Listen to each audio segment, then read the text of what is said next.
爷，你有没有那种一看就很广东的照片？啊，你要做咩啊？我们老叫我们用一张照片介绍自己的家乡，我要介绍廣東。我咁啊？唉，有，呢張我看看，這算什麼廣東照啊？哇！呢碟青菜油到適中，火候啱好，唔老唔黃，係得至愛食青菜嘅廣東人先炒得咁靚嘅啫喎，幾廣東啊！但是照片我怎麼拿得出手啊？唔青菜唔得咪換一個咯。對，就是那種一看就豬八切雞、燒鵝、省湯、豬家飯。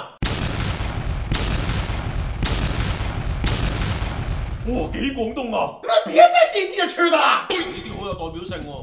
不要吃的呀，我要那種城市景色的，是自然風光那些。哦，嗰啲都有。對嘛？整啲電雞，整啲農莊，整啲舊樓，再整個 BGM，絕對夠廣東啊！